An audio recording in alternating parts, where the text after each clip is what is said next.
With bodhicitta in mind, then we can do the verse of refuge and bodhicitta. I go for refuge until I'm enlightened to the Buddha, the Dharma, the Sangha. Through the merits of giving and the other perfections, may I become a Buddha to benefit all sentient beings. I go for refuge until I'm enlightened to the Buddha, the Dharma, the Sangha. Through the merits of giving and the other perfections, may I become a Buddha to benefit all sentient beings. I go for refuge until I'm enlightened to the Buddha, the Dharma, the Sangha. Through the merits of giving and the other perfections, may I become a Buddha to benefit all sentient beings.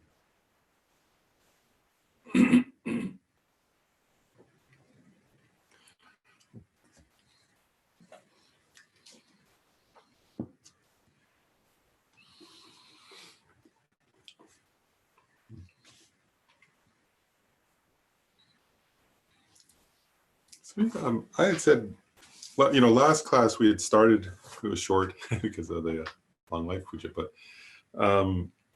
we started on this long paragraph, right? This says, Shariputra, therefore in emptiness, there is no form, no feeling, no discrimination, no compositional factors, no consciousness, no eyes, no ear, no nose, no tongue, no body, no mind, no visual form, no sound, no odor, no taste, no object of touch, and no phenomena. There is no I element, and so on, up to and including no mind element and no mental consciousness element. There is no ignorance, no extinction of ignorance, and so on, up to and including no aging and death, and no extinction of aging and death. Similarly, there is no suffering, origination, cessation, and path. There is no exalted wisdom, no attainment, and also no non-attainment. Amazing paragraph. And I wanted to just say something about that, and then I'll ask you guys a question, if you want. But it was actually just, I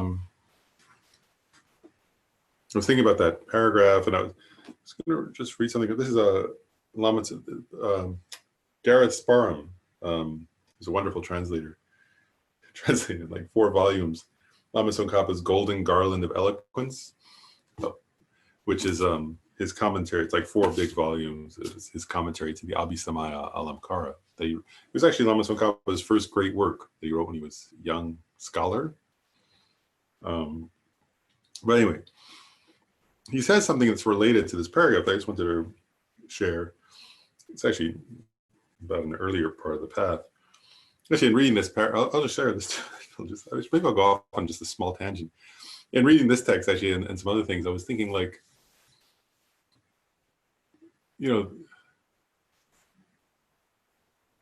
actually, maybe I will say this, like, that, the material of the perfection of wisdom is not easy, right? It's difficult. And, yeah, I'm going off on a slight tangent here, but those of you who've heard me talk before, like every now and then I mention this, like I paraphrase something like, I don't know the exact quote, but I paraphrase something, Sakya Pandita, the great Sakya master. And he doesn't say these exact words, but basically there's a quote where it means, he's basically saying, like, if you want to, the way I remember it always is this, is if you want to be wise, if you want to become wise, give up on being comfortable. And if you want to stay comfortable, give up on becoming wise. And the other day I was listening to a teaching by Gyume Tensur Rinpoche online, and he said, he was teaching something about the perfection of wisdom, actually, and he said, this is difficult.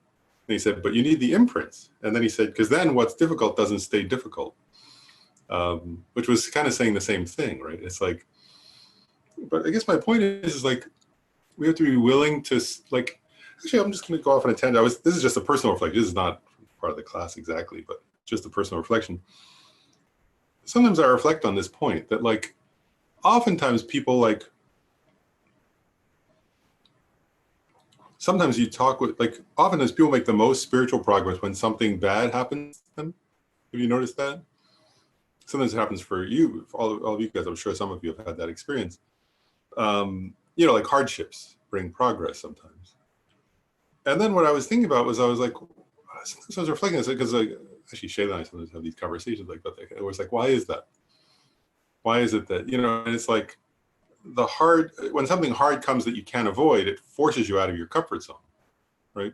you have to grow. Either you fall apart and don't come back together in a better way, or sometimes people just get damaged by events and don't grow from them. But if you're a spiritually minded person who's trying to practice Dharma, then they force you to kind of have to push yourself beyond something because you have no choice, right? Something, it's not, you're not choosing that. And then I was thinking, well, when do people grow a lot when it's not a hardship that just happens? And I thought, I think it's this, actually. I think it's when you intentionally push yourself outside your comfort zone to learn something new. And then you don't need a hardship to come along to help you grow or something. Otherwise, we need bad things to happen to push us because we are stubborn. That's why I sometimes was thinking about, this is my own reflection. And so I was thinking like, that by sort of engaging deeply with something that challenges yourself and pushes yourself outside of what's comfortable, it's one of the ways to grow, isn't it? Spiritually, in terms of Dharma practice. And then I thought, well, it's probably better to do it intentionally if you can, than to be forced into it forced to grow by bad circumstances, which comes sometimes, as the world is showing, right? Bad things happen regardless. But anyway, so being willing to embrace the difficult material like this, like the perfection of wisdom, and engage with it deeply is one way to grow. Actually, that's the purpose, isn't it? But anyway, so Lama Tsongkhapa and his commentary to the Abhisamayalankara, which is a commentary to the Perfection of Wisdom Sutras. I want to read a quote. This is a quote from the Sutra, the Perfection of Wisdom. I'll read a couple of quotes from the Large Sutra. So that's the Large Sutra is the Sutra, Perfection of Wisdom in 100,000 stanzas. So it says, a bodhisattva who courses in perfect wisdom should not stand in the conviction that form is impermanent. And then it goes on to say, the impermanence of form is empty of impermanence. What is the emptiness of the impermanence of form? That is not the impermanence of form, nor is emptiness other than the impermanence of form. The very impermanence of form is emptiness. And the very emptiness is the impermanence of form. And then, oh, there it is. He goes on to explain, but this is still in the sutra. It says, a bodhisattva should investigate all dharmas as empty in their essential original nature. He or she should survey them in such a way that there is no mental apperception of any dharma. At that point, should investigate them in such a way that there is no mental apperception of any dharma is what I was getting at last time, where I was pointing out that, this paragraph that we're talking about, right, which generally correlates to path of meditation, but actually applies in a sense to any meditation on emptiness that's being done correctly, is that, when you engage deeply with emptiness, at the beginning, of course, there's a perception of a basis, right? Like form.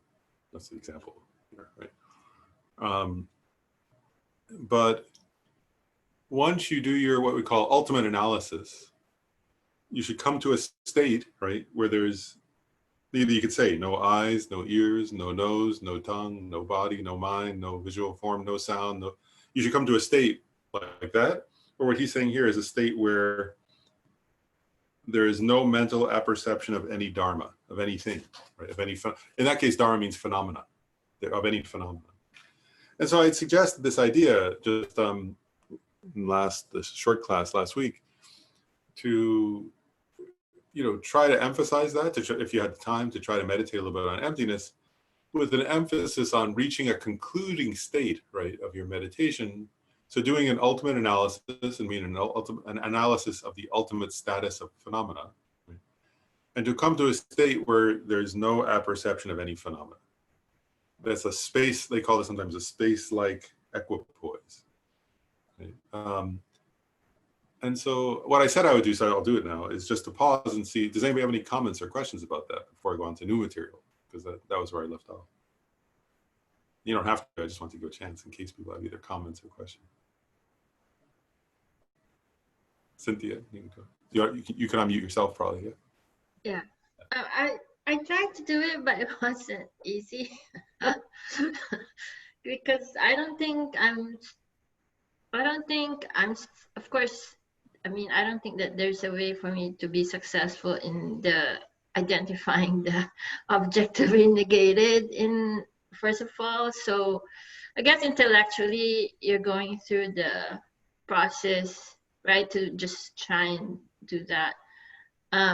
But also between that and then going to the, like that, just the space, because I was not able to achieve that, then it's kind of disjointed, if that makes sense. So, right, so then you kind of like try that first step, but then I went to the kind of being in space, and so I felt like I was also still having that as solid.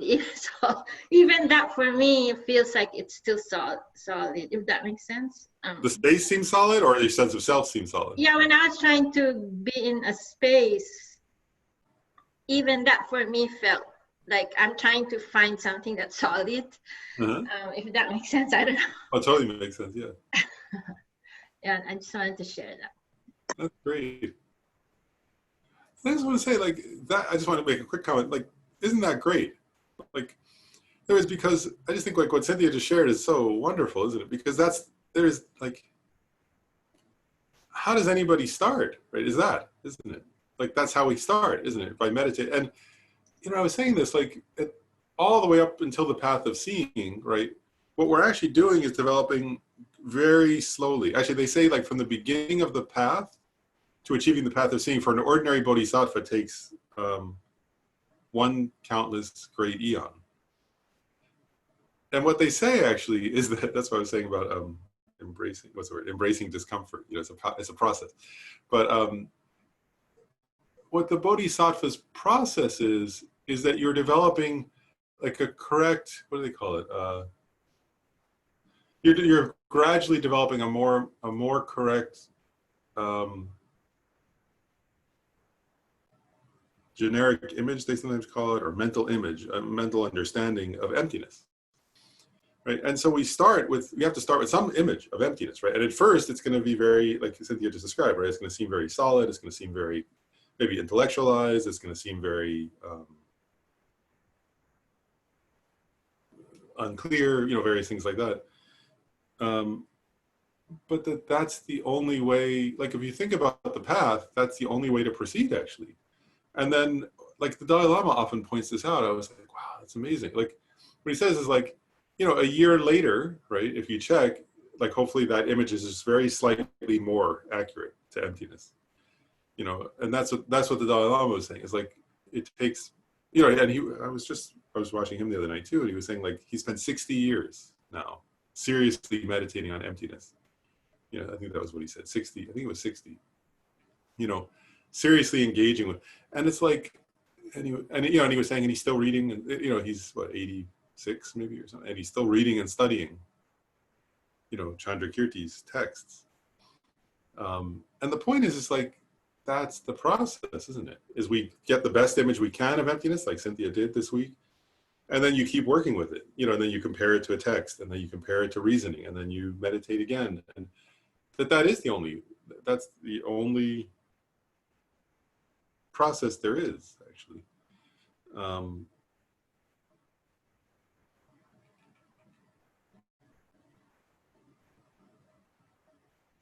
Actually, I'll just share one more person. This just made me laugh. This morning, actually, I was thinking about something. I'm just sharing it. But I remember one time there was a guy who came to the center for a little while, and then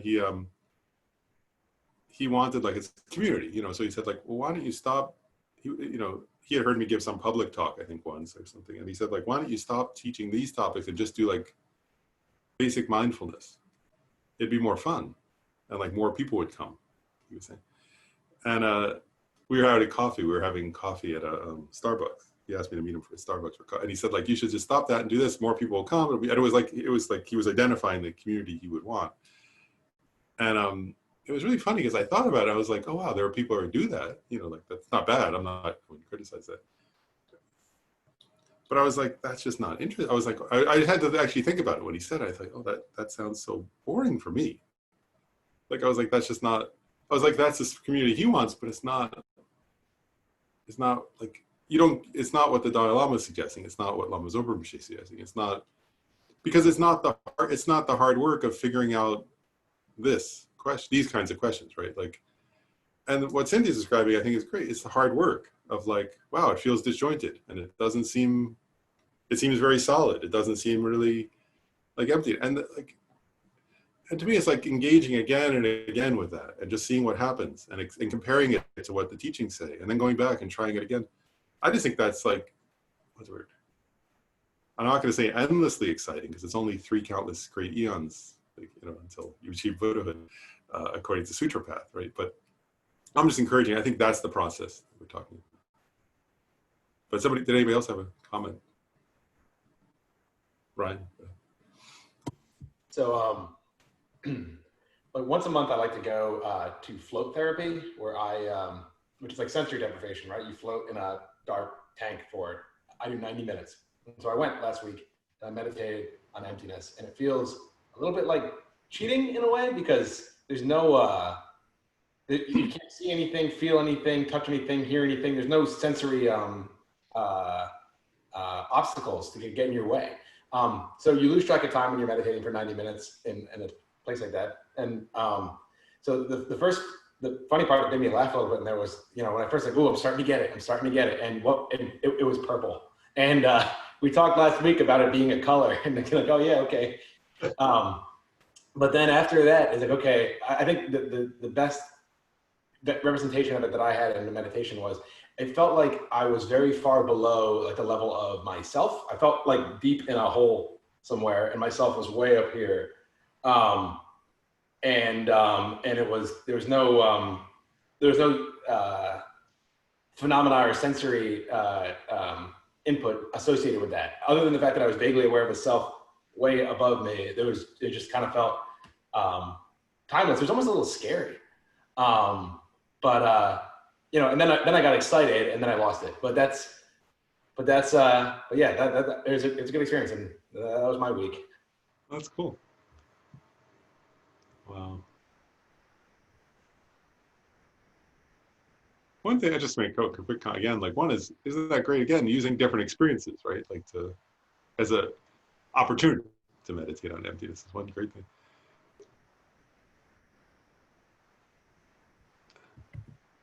And it's also interesting, I'll just say, like, it's fascinating, isn't it? Like, just getting one thing, Ryan, that you said is like, one is that experience, like actually they sometimes say the experience of fear, of like feeling a little afraid is a good sign. That's one thing. In some texts they actually say that, and Kenshin Rinpoche said that, other lamas have said that whereas if you meditate on emptiness and you feel a little bit of fear, like you're going to lose yourself or something, or that's a good sign. So they say that doesn't mean to give up or stop. It's a good thing if you have that experience. That's one thing just to mention. And then another is, that's really funny what you said about, I've had that experience too, but it's funny, isn't it? When like anytime you start, I think I'm starting to get it, it's like of course you've lost it because you're grasping at a self, right? That the things they're trying to, so that's always a problem, isn't it? It's funny. Right, because you say, oh, I did it. Oh, yeah. I did it. Oh, lost it. You grasp it, yeah. Yeah. That's always going to be an obstacle. As long as you grasp at that, yeah. And the other, just one last point, is also like, and then another point I was going to make is like, whenever we're meditating on emptiness, there comes a point, like, even on so in a way, like, experientially, I think there's one level where like you start to feel like, oh, I'm starting to get it. And then of course that's a very solid kind of feeling about it. And then there's a subtler feeling, which I think you also mentioned, which is normal, a normal part of the process, right? Which is like that there's still where there's a sense of dual, like you were describing, there's a sense of I, up there or something, right? Where then there's some subtle sense of an I there, and there's a sense of I here, and there's a kind of dualism in that experience. That's very, like I think one implication of what you're saying is that sense of it's not intellectual, right? It's a kind of subtle automatic, instinctual sense of dualism that's very hard to undermine, isn't it? Like that sense of an I, even if up there implies there's an I down here, you know, in some subtle sense, but it's very subtle, right? It's not the normal sense of I that's as gross as, you know, if you're out at work, let's say, or something. It's much more subtle than that. But all I'm just getting at is like, those experiences are useful, right? Because then you analyze that, you go, what is that? You know, like, who is that?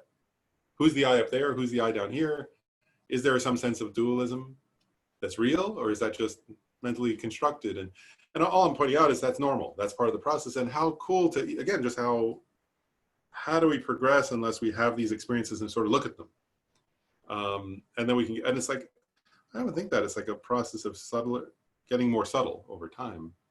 And if experiences like what you were describing in the flotation tank help you get subtler, good. It's a good thing.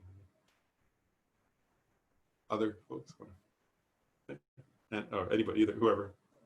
Annie, do you want to go? It looks like you're on mute. Thank you. So I'm not sure if this is like in line with what we're talking about, but I have a compulsive habit that I do. The habit itself is not really important.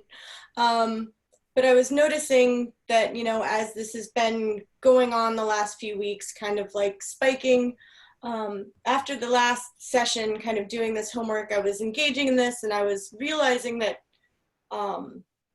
it was no longer bringing me that oomph, the like draw, the like the hook. And I like had this like little brief thought of like, well, there's nothing inherently, there's nothing here. Like it's the experience itself is, even though it is an experience, like there's a tangible thing happening. Like it's, the experience itself has there was nothing there. Like, I don't know if that counts. I don't know if that's like the deeper, or even like, it's not really about me. It's just more about like I guess the no sense phenomenon kind of deal of like, yes, you can be surrounded by these sensory experiences, but like there's nothing, Yeah. they have no inherent value. I think that's great. That's like, reminds me a little bit of your comment the other time about senses of identity. I think like you're good at, I just like the feedback, it seems like you're good at sort of taking concepts like something like we're studying and applying it to lived life. Like, how does it apply to lived life as I'm moving in the world, doing something, whatever the thing is, you know, sort of applying it in that way. That seems like that's true. And I think that's good. Like, it's because, again, like I just share, like that's what so much of our time, that's what we're doing, isn't it? Is things. I mean, whether it's compulsive habits or playing a role or doing behaviors. And to apply these ideas in those contexts in a way that gives us more freedom or more flexibility or less grasping at something is really useful, isn't it? Thank you. I think that's really good. I think it's good for all of us to do that, like to apply it as you're doing various things, you know, especially habits. And then Lynn had a comment too. You know, you can unmute yourself, or should I do it? Takes a while. Oh, yeah, you're good. How do I say this? One of the things that I get caught up is if it's like homework, okay, or it's something I have to describe after the experience is over, that stops me from having the experience, because it says, okay, I got to stop doing this and then describe what it is I'm doing. And so, and that's for me where the fear comes in. It's like, I'm fearful of staying in a state where I don't have to conceptualize it or describe it. And so doing homework is bad for me.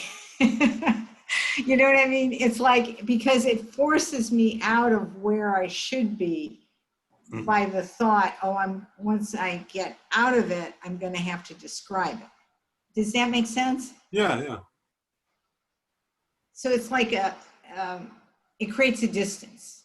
Oh, I get it. So if I keep giving homework, just don't do it then.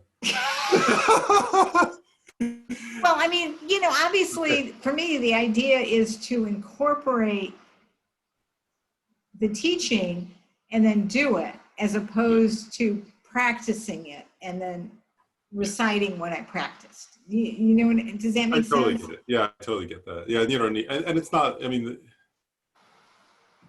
yeah, and you know, I mean, yeah, and the purpose is what you just described, which is, it's just, for me, I mean, the homeworks are just, they're not like you have to do them, and you certainly don't have to share what your experiences are. Many people don't, and that's fine.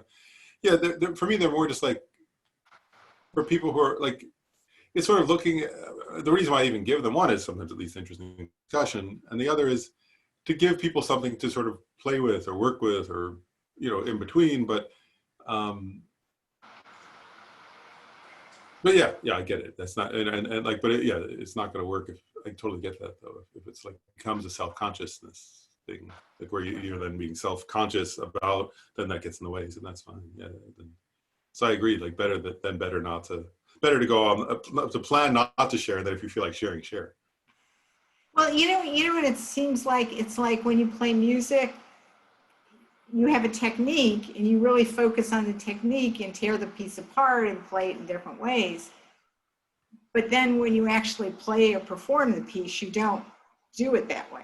You can't do it. And so it's like you need the technique and the practice to be able to do it. But in the end, you forget that. Yeah.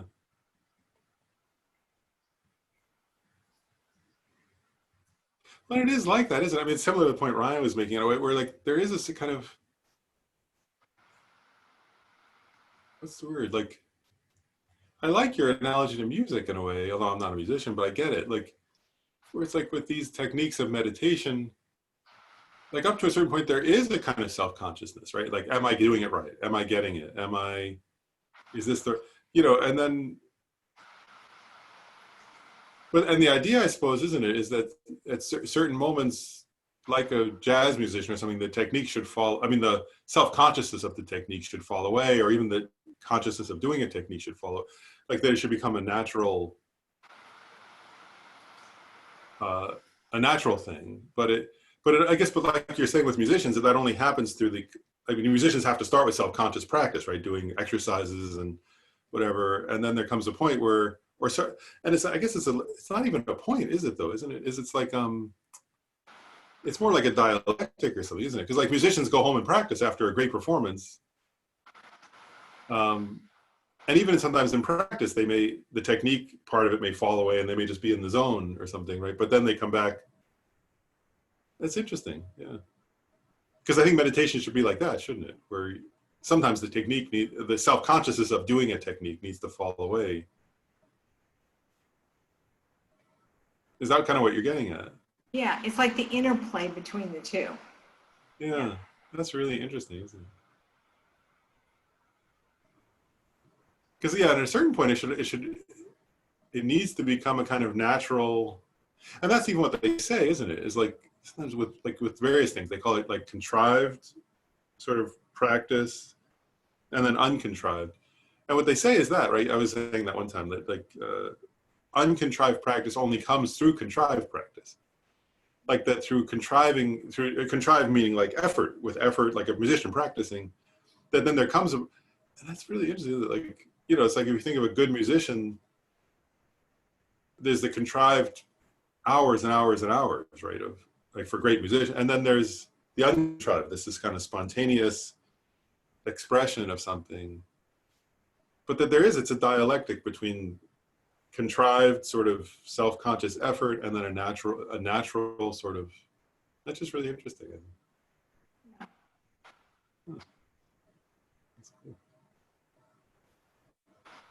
Yeah, I like your point. I think it's an interesting one to think about for all, you know, just to think about as sort of,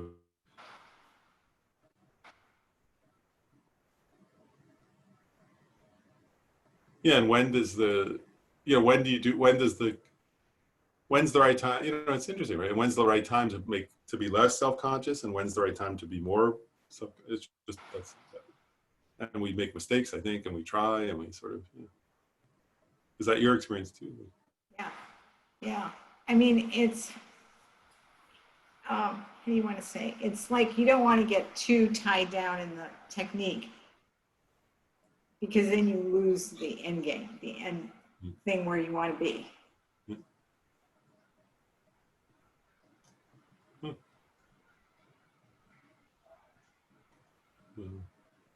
That's great. Isn't it nice hearing each other's experiences? Like, it's helpful, isn't it? I like that.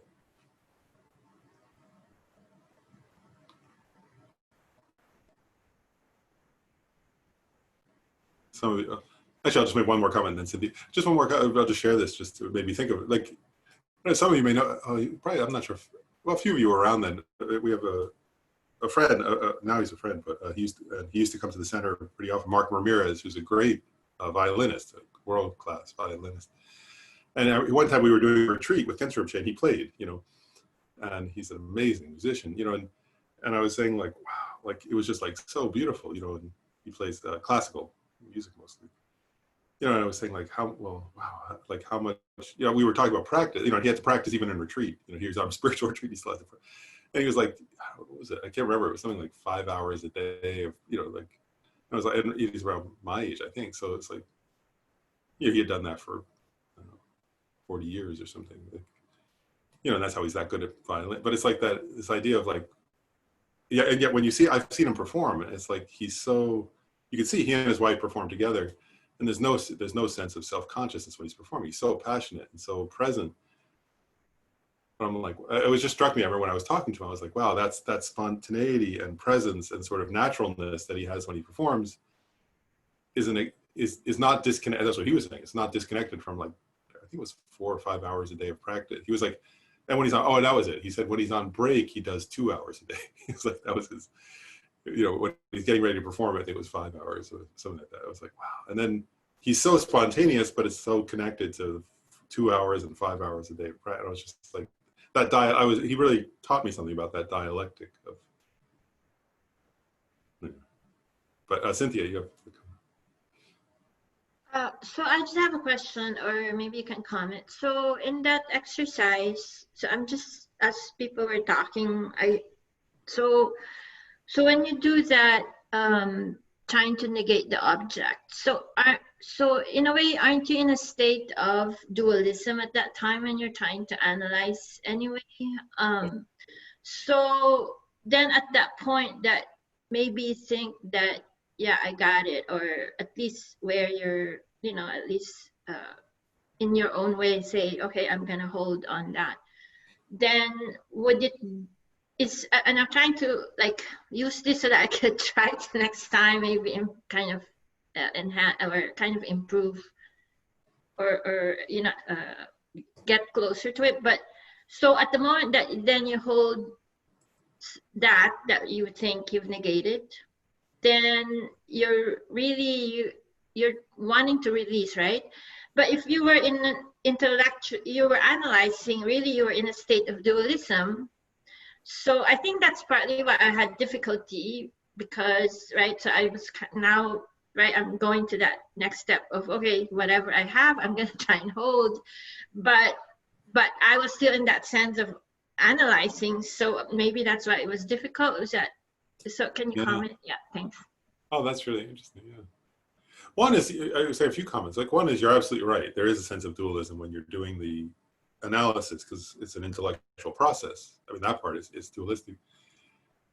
And I'm going to let me give like a slightly complicated answer in one way, like, because I'm going to say, well, first I'll say, like, I remember one time I was discussing this point actually with Jume Kensho Rinpoche. And one thing he was getting at is, like, regarding the object, he was making a point about the object of negation, that the object, when you have a mind that's sort of grasping at a self, right? Like, like solid sense of self I'm talking about now, like, so the object of negation, right? That there's the object itself, that's the object of negation, right? That solid sense of me, let's say, right? But then Kensho Rinpoche was pointing out, there's also a subject that grasps that. He calls it the self-grasping mind, right? So there's the mind itself, which is grasping at that. And then there's this false object, this idea, this image of a self, of me, a feeling of me, like me-ness, like solid me. And then he was saying, actually, then there's another mind. He was saying, so there's that. And he's like, almost like, he was almost like this, like, so there's this solid, like there's a subject, which is the mind, the self-grasping mind, and there's the object, which is the sense of self, which is false, but you're holding on to it like this, right? He wasn't doing this, but I'm using a visual metaphor for a second. Because then what he said, though, this was the part that was interesting. He said, then there's a very small part, you hold on to that first, the object of negation, because that's what you're going to analyze. You have to hold it in your mind to analyze it. And then he said, then the analytical mind is actually, what he pointed out, he said, that's separate from the grasping mind. He said, and that's like, the Panchen Lama in his text on Mahamudra says, Panchen Lama uses this metaphor. He says that that's like a little tiny minnow under the surface of a crystal clear lake, you know, or something. So it's this little, the point is, it's like a little part of your mind that does the analysis. And what Khenpo Rinpoche was pointing out was, he was saying, when you succeed in your ultimate analysis, you refute the object of negation, right? The thing that was being held, but the continuum of the self-grasping mind also gets cut off, like it stops. And all that's left is the wisdom mind.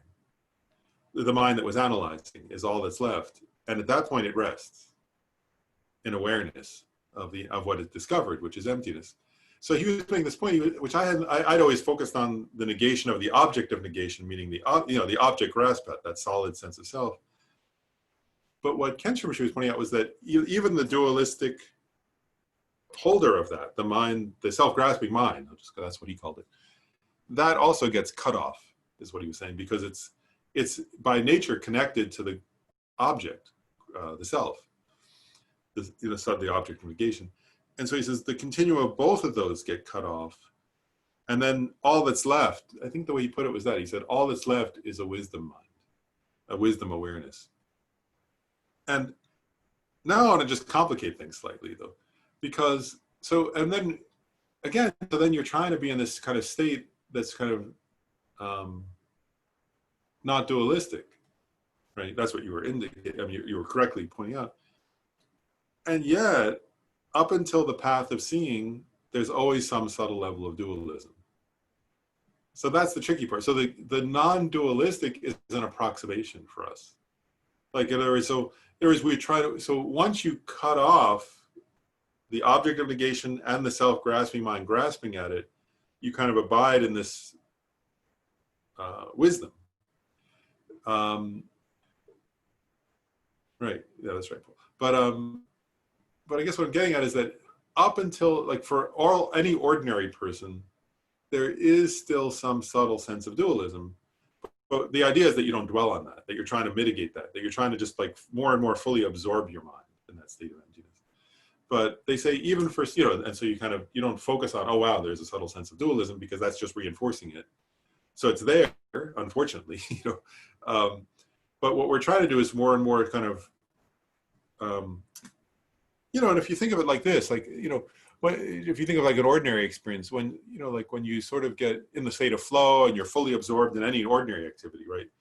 There is some sense of dualism still, if you're, like, but you're trying to sort of let that go more and more. But the truth is, it's still there on some level until you reach the path of seeing. Then that's the first time that there's no sense of dualism at all. But that's the complication part. There is, on a practice level, you're just cutting off, and then you try to sort of cutting off the object of negation through reasoning, and the mind that grasps at it is also cut off. And then you abide in this state. That's what they say, and that's what we try to approximate. But also, I'm just acknowledging, you don't focus on it, but up until the path of seeing, there is always going to be a little bit of dualistic, a mind, there's going to be some very subtle sense of, eventually, for us it maybe grows at first, but it gets more and more subtle over time, but some sense of a perceiver and a perceived, even of emptiness. And what we're trying to do is mitigate that, actually. But that's a process over time, Does that kind of get at it? Thank you. Sure. Alex.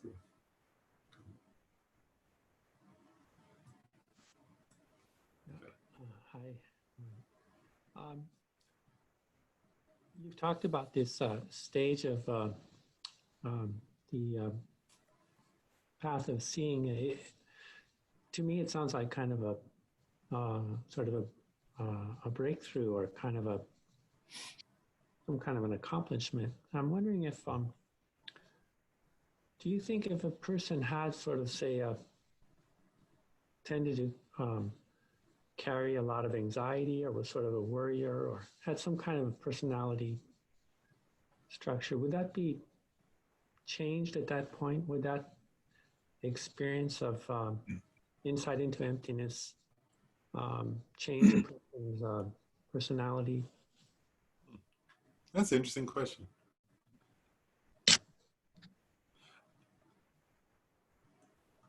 I'll share a few thoughts about that. I mean, one is I'm not sure, but I think so. And I'll say a few, actually, I'll share a few reflections. Like, that's a topic I've thought about some myself, just those kinds of questions. And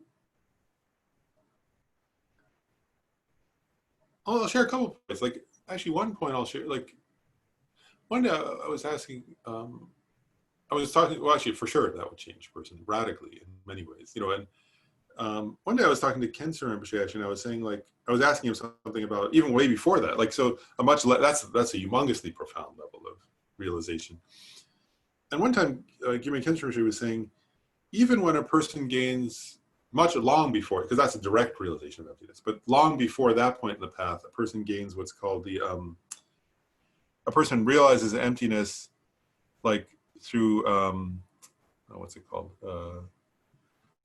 Inferential cognition, they call it. Like, so, where it's an actual realization, but it's an inferential cognition. So the person gains a kind of incontrovertible and correct realization of emptiness, but it's not direct. It's still indirect. It's like they finally gain a kind of certainty about emptiness. And they sometimes say that experience, which is long before the path of seeing, it's much less profound, is like being struck by lightning, you know, or something. It's like this humongous, powerful experience. And but not nearly as powerful as the path of seeing. And I was saying to Ken Rinpoche, I was asking, or Ken Rinpoche, I think I asked him, or just Ken Rinpoche was saying, I can't remember now, but he said, like, that totally changes the person so much. He said, you know, when a person has that experience, he said things like their attachment, their worries, their fears, their grasping, you know, decreases so much. He said, like, before things seem so solid to them, and then they become so much more relaxed and so much more at peace. And that's well before the path of seeing. So the path of seeing would transform the person even more. So in that sense, like, yes, it would change a person very much. Like, so any of those realizations, for example, would bring about a kind of change of personality. But then I'll just share another reflection. Sometimes I was contemplating this, I was thinking, like, I guess what struck me just from knowing people, like, I was like, sometimes I reflect on this, like, knowing actual people who have sort of either lamas who are gained quite high realizations, or also just people who have made progress. And what strikes me is, I was like, say it the right way. Actually, I'll say it this way. Like, it was funny. I think I said this the other day, but saying that. Oh, it was I can't remember who I was saying this to, but it was this made me laugh. It was a teaching I was watching an online teaching a little while back by a young Lama named Serkong Rinpoche. And he was saying he's very close. His previous incarnation was a teacher of the Dalai Lama, so they're very close. Like, he gets to spend time with the Dalai Lama.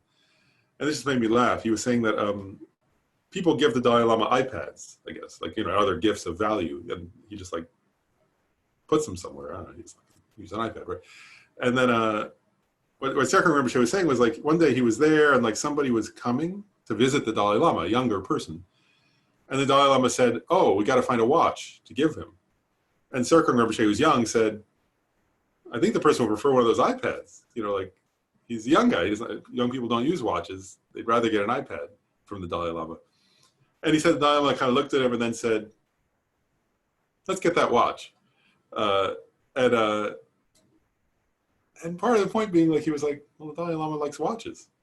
You know, it was like this point about, so I guess my point is on the one hand, does it change any of these realizations changes your personality for sure. So, like, a correct inferential cognition of emptiness would change your experience of anxiety and of of worry and of desire and of anger, it would totally change those experiences. And a direct realization of emptiness on the path of seeing for sure would.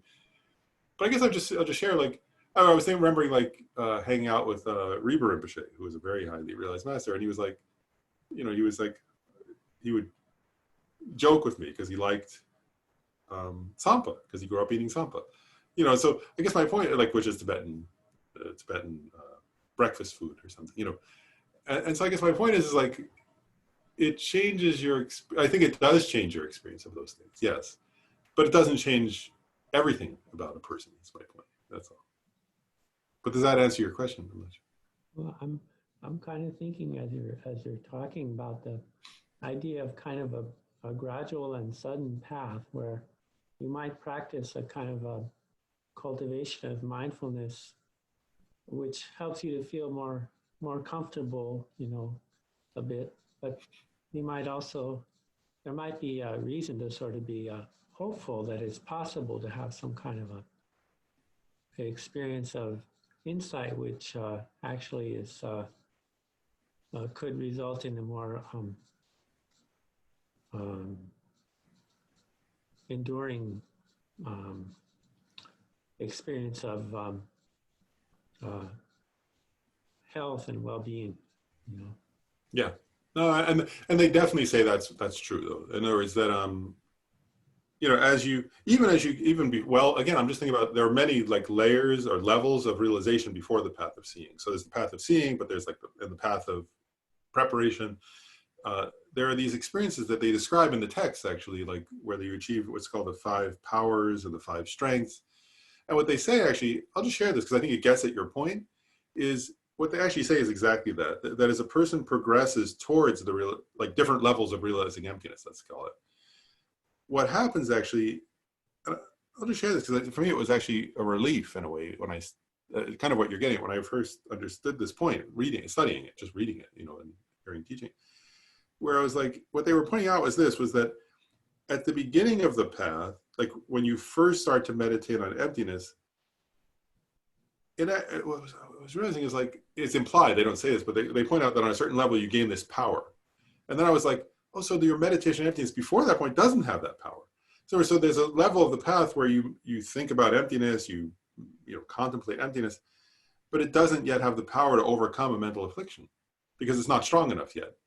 And then there come points in the path where as your contemplations and then meditations on emptiness gain more power in a way, they systematically and gradually, as you go up those sort of experiences, gain more ability to counteract mental afflictions. And that as you're describing, that's a gradual process of increasing power. And that continues all the way, like it continues from the path of accumulation, really, at the very beginning. As you get better at meditating emptiness, it gains more ability to suppress or overcome, I guess is a better word to put it, the mental afflictions. But that actually, it's weird, that continues up to the path of seeing, but then it even continues past that to all the way to the 8th bhumi, actually. When you get to the 8th bhumi, you have no more mental afflictions. But up to that point, like, it's a gradual process of where your meditation on emptiness, becomes more capable. And so that's, I think, exactly what you're getting at. So that's exactly right. Yeah. Well, I really appreciate your comments, because I think that at some point these kind of a discussion could become sort of controversial. I think that I would imagine that people could have a very different opinion about this kind of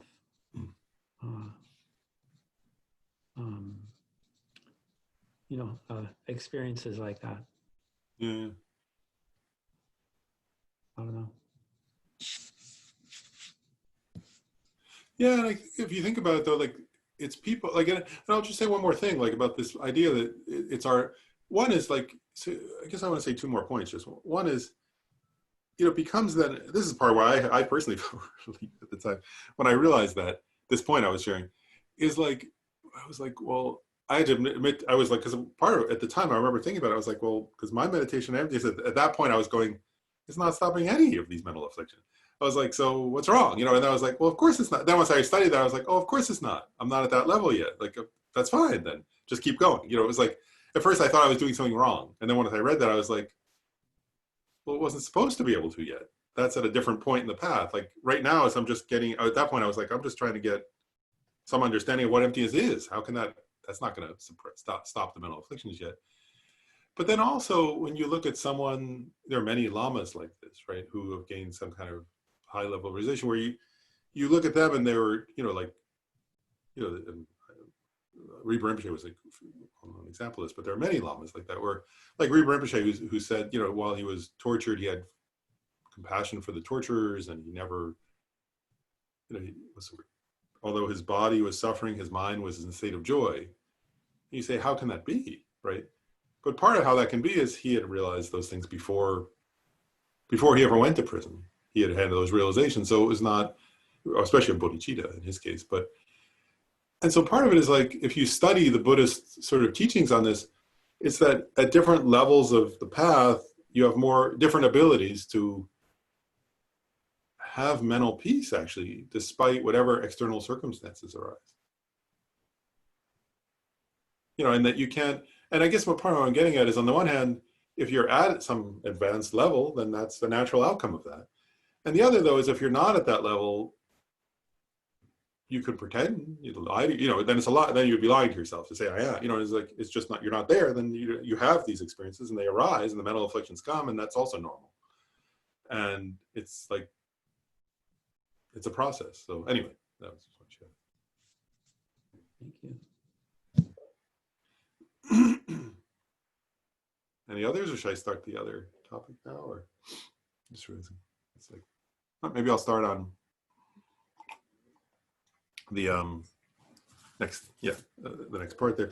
And because what I said I would do, I said I would start this at least today. So is so after this, in the paragraph that we were studying, right? So first it lists the 5 aggregates, and we had covered those in some detail earlier, right? But then it goes on to say, after, so the 5 aggregates, right? No form, no feeling, no discrimination, no composition, no consciousness. So it's saying those are not, you know, so those are not appearing to you at the time of meditative absorption into emptiness. But then it says no eye, no ear, no nose, no tongue, no body, no mind, no visual form. And so I said I would talk a little bit about those topics now. And what I thought to share a little bit about is this, is that just because, you know, maybe people don't, I don't know, it's not always talked about, is what's being listed there so actually this paragraph, maybe I'll go through this first. This paragraph lists first, it starts with the 5 aggregates. Then it lists the 12, no eye, no ear, no nose, no tongue, no body, no mind, and no visual form, no sound, no smell, no taste, and so on. Those are a list of 12 things that go together. And in Sanskrit, those are called the 12 Ayatonas. And they sometimes translate Ayatana as, all of these things have different translations, so I don't know. You can pick which translation you like. But so the 12 Ayatonas, Ayatana is sometimes translated as either sources or bases. Those are the 2 most common translation, the 12 sources or the 12 bases. And I'll just keep going. I'm going to list all the things that are listed. I'm going to just make a list now so you guys know. So that's the 12.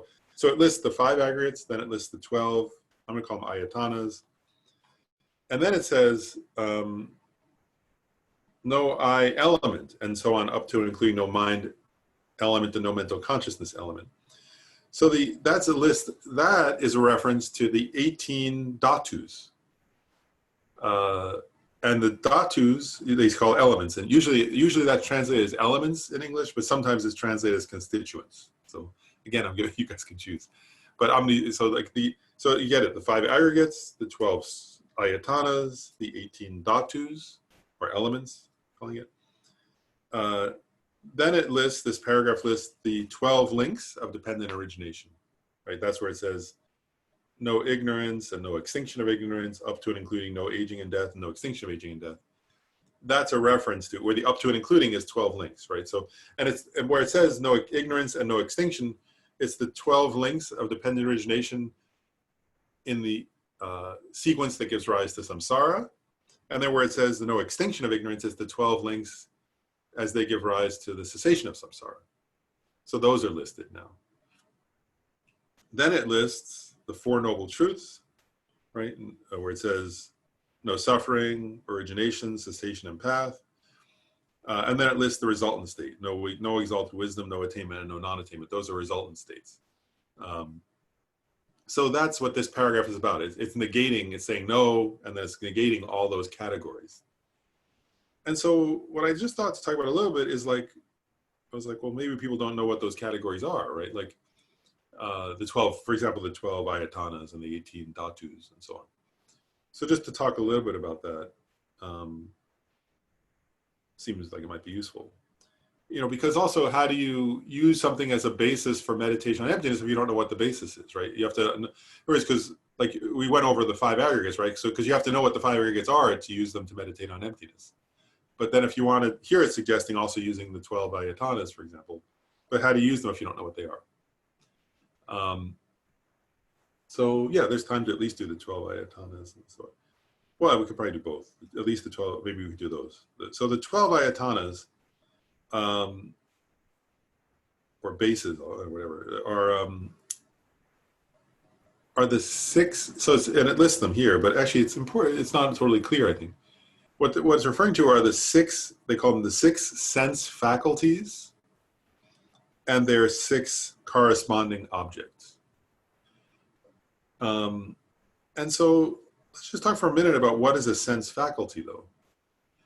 And what's important is this, is like, so what they say, the sense faculty is, first of all, it's physical. So it's not mental. But it's also, it's a little unclear, I think, in English, because it says like no tongue, for example, or no eye and no ear. But according to Buddhism, according to the Abhidharma, that's where it's in the Abhidharma, these topics. Like, so the ear faculty is not this, if that makes sense. It's not this gross sort of floppy this thing on the side of our head. So what they say is, the way they say it usually in translation, and I wrote that, is a clear internal, a clear subtle form that's internal and is the sense organ. So what they're getting at is that it's like this is the Buddhist way of describing it, I guess, is that it's a subtle form inside those organs, if that makes sense. You know, so it's not your gross eyeball or the eye socket, it's the subtle form inside your eyeball. And or the subtle form inside your ear, or the subtle form inside your nose, tongue, that allows consciousness to perceive its object. Does that make sense? So what they're getting at there is this, is like, so if, like, you know, it's interesting, say like, that's all they say really, you know, so that's mostly what they say, is that it's a clear, subtle form inside the gross, big sense organ that allows consciousness to apprehend, that allows the eye consciousness to apprehend its object. So when they say no eye, ear, nose, tongue, body, mind, that's what they're getting at, is this subtle, subtle form that allows consciousness to apprehend its object. And then the other side of that, for these 12 Ayatonas, is are there corresponding objects. And what's interesting is, I just want to ask you, like, it's interesting, isn't it? Like, if I say, what's the object of an eye consciousness, right? You might, like, ordinarily what we think, actually, this is my own experience. I was noticing this as I was contemplating this. I think like, I just did it. Oh, I see my mala. But actually what they're pointing out is eye consciousness sees color and shape. It actually doesn't see a mala. In a way it sees a mala, you could say, but actually it sees color and shape, right? What does ear consciousness hear, right? And ordinarily, I would think, oh, I heard Alex talk just a minute ago, right? But Actually, what an ear consciousness hears a sound, right? Does that make sense? You know, and so on, right? What is, you know, when we say smell, right? Like last night, you know, whatever, like made dinner, right? So you'd say, I smell, you know, but actually what you smell is this particular smell, right? Sweet or pungent or spicy or burnt or whatever, you know, whatever the smell is, right? So you get the idea here. So there are the six sense faculties, which are connected to the sense organs and are physical. And then there are the 6 corresponding objects. And now it's quite easy to do the 18. So that's 12 ayatonas.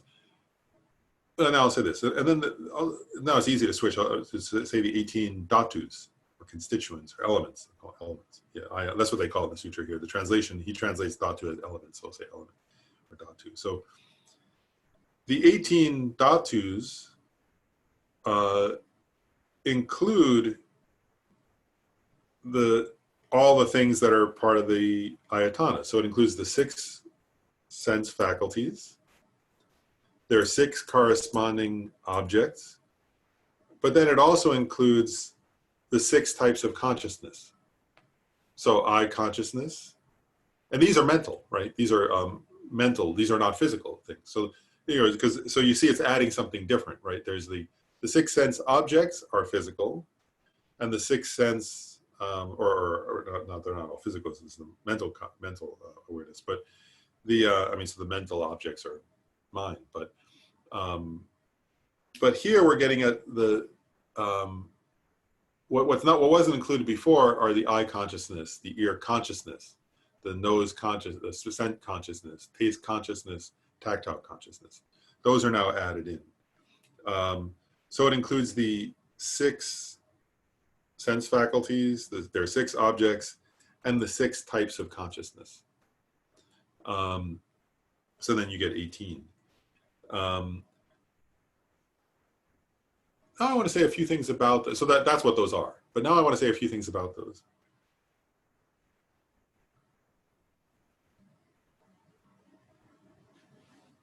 And one is like, one thing they say is that these are like, so the 5 aggregates, the 12 ayatanas, and the 18 dhatus, right? I guess I should say skandhas. So the 5 skandhas, if we're doing, should be consistent. So they're all Sanskrit, right? So the 5 skandhas means the 5 aggregates. The 12 sources or bases between the 12 ayatanas and the 18 dhatus or elements. Each of those is said to be an exhaustive list of all phenomena. Does that make sense? So like, because for example, if you take, let's say the dhatus, right? If you say that all the sense faculties, all their objects, and the consciousness of each of them, that's all that exists, right? Everything that exists is said to be either an object of one of the, you know, a mental, one of those 6 types of mind, or an object of one of those 6 types of mind. And the 5 aggregates are also an exhaustive list of all phenomena. So one question they raise, they say, well, why did the Buddha teach 3 different exhaustive lists? Does that make sense? Like why teach the 5 skandhas and also teach, say, the 18 dhatus? Why bother, right? Each of them includes everything. And this, I think, is an interesting point to contemplate. And so, because that's what those are. But now I want to share. Okay, so, and one thing that struck me, I was sort of, yep, here we go. One thing that was kind of intriguing is I was looking at 2 different Abhidharma commentaries, and they give similar but slightly different reasons why the Buddha taught them. But what they're getting at is this. First of all, what they're all getting at this, that the Buddha taught them to benefit particular kinds of students. And so you can actually relate these to ourselves, right? That you may be, I may be one of those, we may be one of those kind of students one day, another kind another day. So they might be useful for us, if that makes sense. And it's interesting, though, I will share that. So this book, which Art Engel, wonderful translator, who some of you know, translated, is a translation of works by Vasubandhu and Srimati. And then this book is a commentary to Vasubandhu's Abhidharma Kosha, but it's by Chimba Jampayang, who's a Tibetan. And so they each give slightly different interpretations, but again, I think they're both correct. But I'm going to start with Art's book. And I'm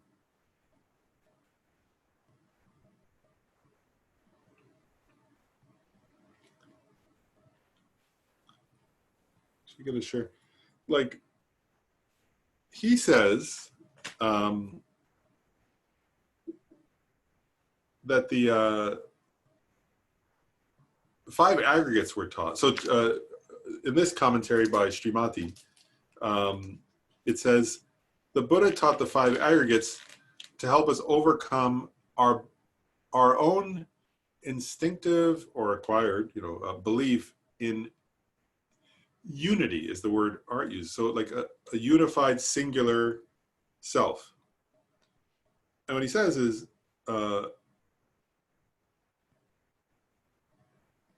actually, I'll read this quote. It says, all proponents of a doctrine that assert the existence of a real self hold that very same entity also hears, smells, tastes, and touches. And that also forms volitions and conceptualizations and cognizes. However, within one's own being, there is nothing at all that exists apart from the 5 skandhas, the 5 aggregates, and has the nature of unity, because no such nature or effect of that nature can be ascertained. There is no seeing agent apart from the eyes, and so on.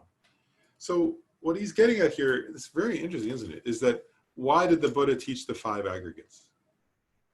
And this, I think, is worth contemplating for us. This is not what the perfection of wisdom is actually saying something more profound than this. But if you can't see how the perfection of wisdom is saying something more profound than this, then you don't understand. This is what's really useful. We have to understand this in order to understand what the perfection of wisdom is saying, because this is grosser. Does that make sense? This is less subtle. Perfection of wisdom is so our teacher is getting at something subtler than this. But what this is saying is that, think about it in yourself, right? Like you say, every day we do this, actually. This is all the time, right? You say, I saw such and such, and I felt this, and then I wanted that. Like, so like, yeah, okay. So I'll use that. Like last night or yesterday, yes, I saw ice cream, and I thought, that'll taste good. And I thought, oh, I want one tonight. And so on, right? As if there's an I, a self, right? That's unified and singular, right? Who both saw the ice cream in the afternoon, wanted it, then had it in the evening. And that, as if the I who saw it with an I consciousness is the same as, unity means the same as the I who later tasted it with a tongue consciousness. And we all do that all the time, right? Like, and what this is getting at, and then wanted it, right? I thought, oh, that would taste good. That was the thought, right? It's the same I who thought that. And then the same I developed intention to eat an ice cream bar, something like that, right? Like, and what this is getting at is that sense of a unified self, right? That's singular. And go back to what he said, right?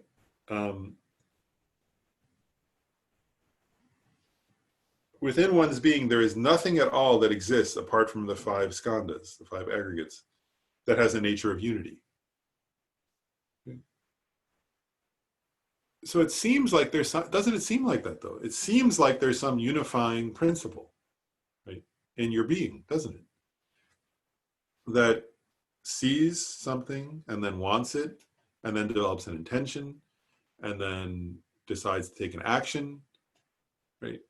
And what this is getting at is, if you contemplate the 5 aggregates, what you start to realize is that's, how does he say it? There is no such nature or effect of that nature that can be ascertained. So if you search the 5 aggregates, you will not find something unified, right? That's singular, actually.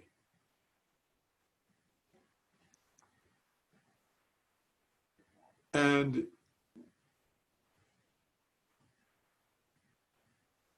actually, if you stay with that for a moment, I'm just slowing down. It feels like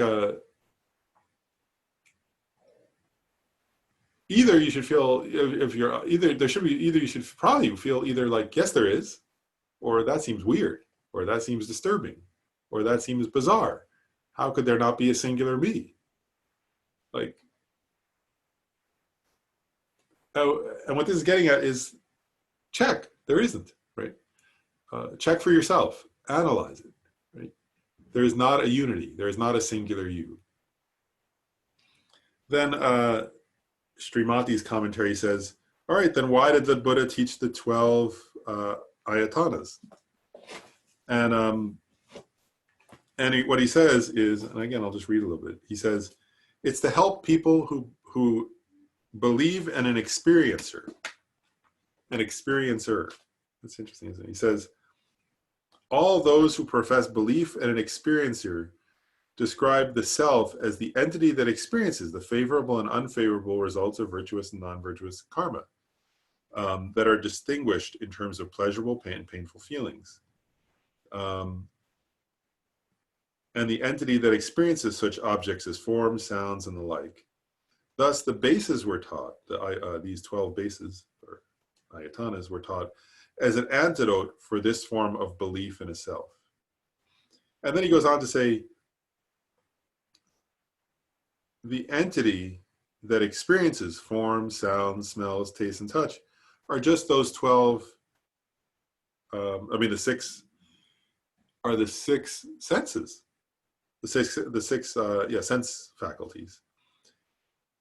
It is those alone and nothing out that carry out the 6 types of perception. Therefore, the eye, etc., and form are called the bases because they are the sources for the appearance of consciousness. There is nothing at all apart from the eye that experiences the results of deeds and objects. Hence, the explanation of the bases constitute the object of belief in an experiencer. You see, so the first one was to counteract a sense of unity, right? This is similar but slightly different, isn't it? Is like, we actually feel that, don't we? Like, we feel the subjective sense of an experiencer of things in our being. And what this is pointing out is actually, it's the ear that hears, right? It's the eyes that see, it's the nose that smells, it's the tongue that tastes. And this idea of an experiencer is an overlay. And actually, I'll just share, like, there was some years ago, there was a Buddhist psychiatrist in New York, Mark Epstein, who's well known, wrote a book, Thoughts Without a Thinker was the title. I remember thinking about that book. I was thinking, well, I remember thinking about this. I was like, well, at the time when I read it, I read the book when it came out, and then I thought, well, according to the Perfection of Wisdom, according to the Heart Sutra, thoughts have no more reality than thinker. Why is he saying there are thoughts but not a thinker? There are no thoughts and no thinker, right? That's what this paragraph would say, right? This paragraph would disagree with his title, right? This paragraph of the Heart Sutra was, if he said there are thoughts without a thinker, the Buddha and the Avalokiteshvara, rather, in the Heart Sutra would say, there's no thinker either, right? There's no thought either. There's no thought, there's no mind, there's no... But from the perspective of the Abhidharma, actually, his title makes perfect sense, right? Because here it's saying, right, there are, according to the Abhidharma, this teaching on the 12 Ayatonas, there's, one of the two of the categories, right? There's the mental sense faculty, and there's mental objects, thoughts, right? But there's no thinker, there's no experiencer of those. Does that make sense? So that, again, so this is to undermine that kind of belief. are you starting to also see, so like his title makes sense from an Abhidharma perspective, but not from a Majjhimaka perspective. But I'm also hinting at something by pointing that out, right? Which is, you start to see the profundity of this point, right? Of teaching the 12 bases. And at the same time, you start to see it's not the same as it's not the same perspective as being taught in the Heart Sutra, which is subtler. You see why the Heart Sutra is subtler. And then for the 12, the 18 dhatus, he said, that's to overcome belief in an agent. And here he says, the belief in an agent refers to an entity that carries out actions, such as those that bind one to virtuous and non-virtuous deeds, as well as those that free one from bondage. The 18, he calls them constituents, or dhatus, were taught as an antidote for this form of belief in a self. Thus, the constituents that do not carry out any action and that retain their unique essential characteristics.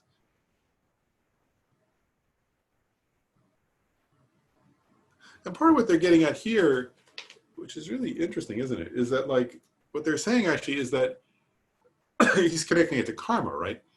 So what it's pointing out, excuse me, is that it's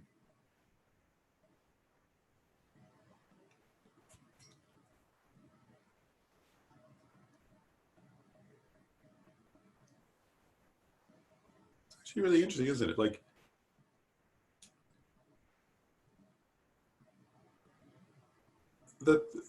I'm trying to say it the right way.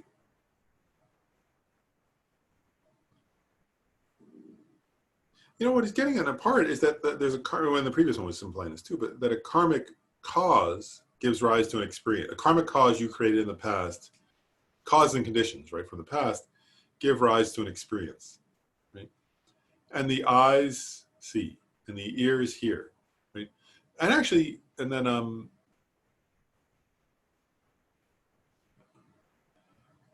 it's actually amazing. There are a bunch of reflections you can make on this. One is, it makes you if you contemplate these points, it makes you more aware, right? Like, actually, like just a few minutes, I'm using Alex's example for a second. So, okay. When Alex was speaking, even though we're on Zoom, right? Like, my eye consciousness saw movement of Alex's mouth. He leaned, I saw the shape, the shapes changed, right? There was like a difference of shape because his mouth was moving. And my ear consciousness heard sounds, right? And you all had the same experience, except anybody who was listening, right? And then my mental consciousness, right? What's the word? Apprehended words, right? And meanings of those words and what Alex was saying. How did I put all those together? How did you put all those together?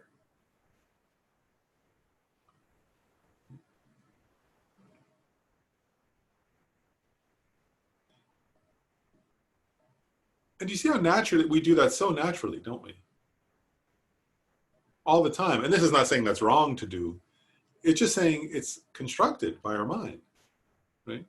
Our mind puts together different sense data. And actually science is the same thing, doesn't it? Our brain, they would say our brain, right? It's our mind, same thing. Not the same thing, but I mean, the mind is connected to the brain. It's dependent upon, and human beings, the mind is dependent on the brain. But for its human functioning, not for being a mind.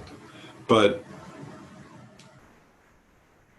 what this is getting at is how we overlay, right? An experiencer, an agent, a sense of unity onto our experiences, but that those things are not intrinsically part of those experiences. And actually, it's a little odd. Actually, I'm just pausing. I'm just reflecting on it myself right now as I talk about it. Like, it's actually a little weird, right? Think about it just for a moment regarding, well, right now I'm talking, right? But, and you have, your brain is doing it, right? Like, but actually it's weird if you think about it, right? Because like, your computer has a speaker. And that speaker, right, a speaker system inside of it. And that speaker is actually separate from the, what's this called? The display, isn't it? It's actually two different technologies, right? And so actually it's weird, isn't it? When you watch right now me talk on Zoom, right? Like there's a speaker system in your computer and there's a display system, right? And they're actually separate technologies, aren't they?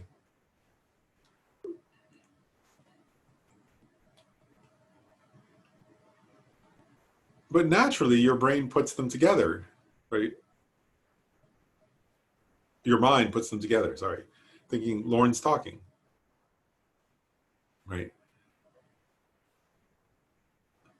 And what this is getting at is starting to notice those aspects of our experience and noticing how we create a sense of unity, right? Which is a mental construct.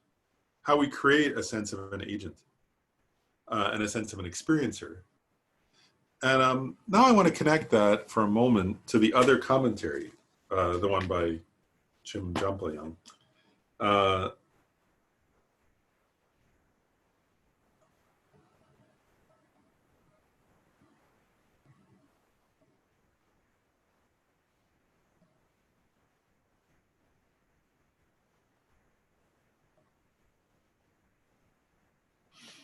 What he says, I'm going to read, he gives a slightly different reason why those three categories. So remember, I was going through I'm just raising this question. Why did the Buddha teach the aggregates, the Ayatonas, and the Dhatus? Here's his answer.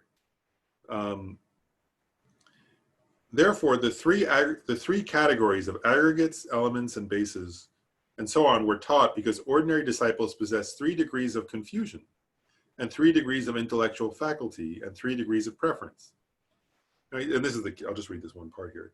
The aggregates were first taught to stop the confused conception that holds mental factors to be a self, because mental factors are classified as the 3 aggregates, such as feeling and discrimination and compositional factors.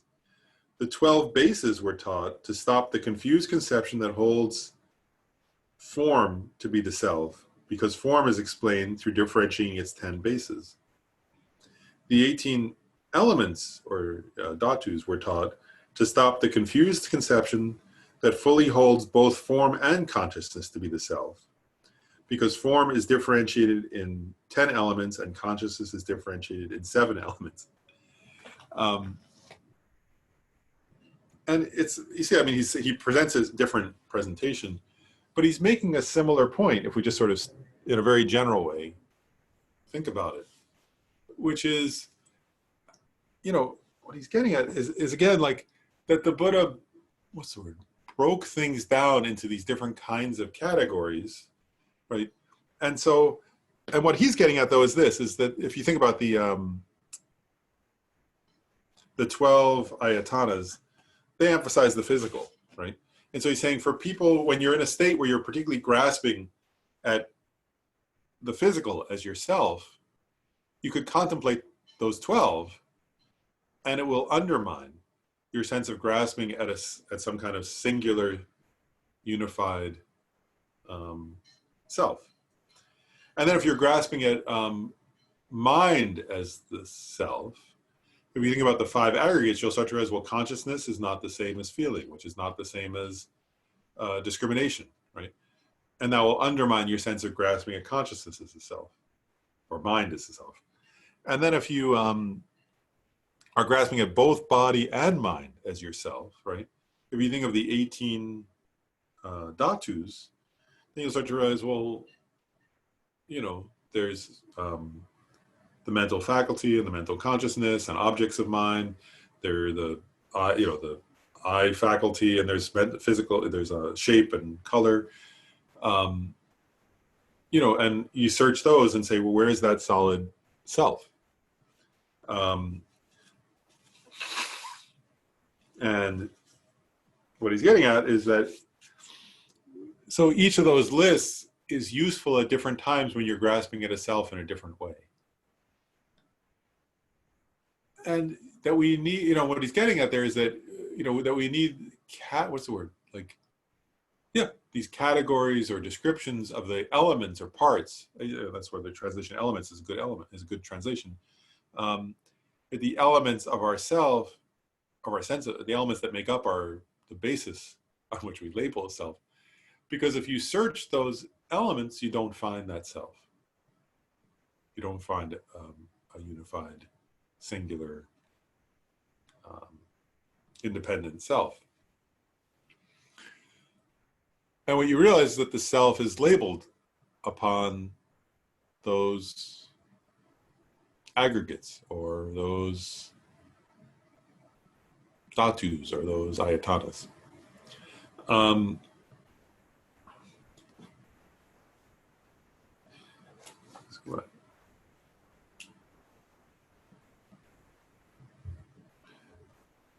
Maybe I'll pause there. Well, you know, like one more point. I just want to make sure it's clear, though, one thing. So the 12, so we really were covering the 12 ayatonas and the 18 dhatus, right? So I just want to make it clear so it's not, you know, to make sure nobody's confused that about this one point. You may be confused about other points. You know, that's a very, you know, and my goal is not to be exhaustive. I mean, there are pages and pages and pages in the Abhidharma describing very many details about these. And my goal wasn't to describe everything about them, but it's to kind of at least give a good introduction to what are they, so that you can meditate on that if you want to. But I want to point something out, which is, and it's connected to what we were talking about earlier, which is our understanding goes from for most people, our understanding goes from more gross to more subtle. And so I want to just contemplate something, which is,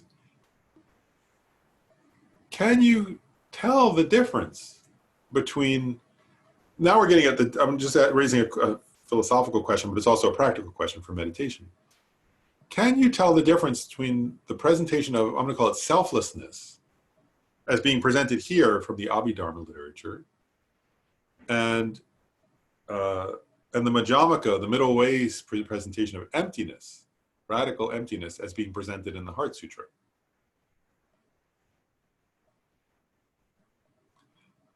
Right, and linguistically, maybe we can, right? Because linguistically, we can say, well, the Abhidharma literature is saying, you know, search the 18 constituents, for example, right? And you'll discover there's no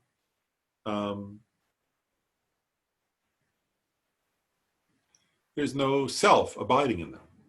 Right? Whereas, as we noted, the Heart Sutra is saying there is no eye element. There is no ear element. There is no olfactory element. You know, so they're actually referring to the same teaching by the Buddha, but they're giving a different subtlety of presentation on those two, on that same teaching.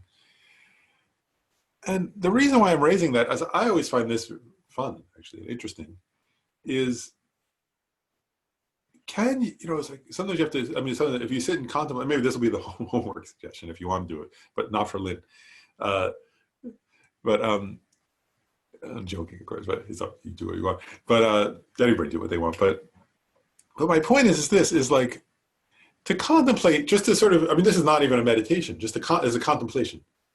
To contemplate in my own experience of myself, your own being. Does that make sense? Not somebody else's. Can I tell the difference between those two levels of presentation? Like, what's the difference between saying, you know, for example, based on that there's no experiencer. Right? I'm using Art's book for a moment about the 12 Ayatonas. So, you know, so from that perspective, which is an Abhidharma commentary, right? There's no experiencer. Right? There are sense powers and there are sense objects, but there's no experiencer. There's no, yeah, we'll leave it at that. Right. And how is that different from the Heart Sutra's presentation, which is also talks about those 12 Ayatonas, right? But in the Heart Sutra, it talks about them differently. It says, there is no eye, no ear, there is no eye faculty, no ear faculty, no tongue faculty. I could sort of say philosophically, how are they different or something, but to get at, can I differentiate the difference actually? Annie, yeah, go ahead. So is the question kind of, is there both like, it seems like the question is between there's no experiencer, but also maybe the Heart Sutra is saying also there's no experience to be experienced by the experiencer. Yeah, that in the same way that there's no experience, yeah, that it's the same level of subtlety, they would say, actually. Right. Yeah, that just to the same degree as there's no experiencer, there's also no, I'll qualify it. Just as there's no truly existent experiencer, there's no truly existent experience, and there's no truly existent object of experience. Whereas the Abhidharma is not saying that. Right? The Abhidharma is saying there's no experiencer, but it's not refuting an experience or an object of experience. So that's different. And just to contemplate, what does that mean? That's interesting, isn't it? Like, what does that mean?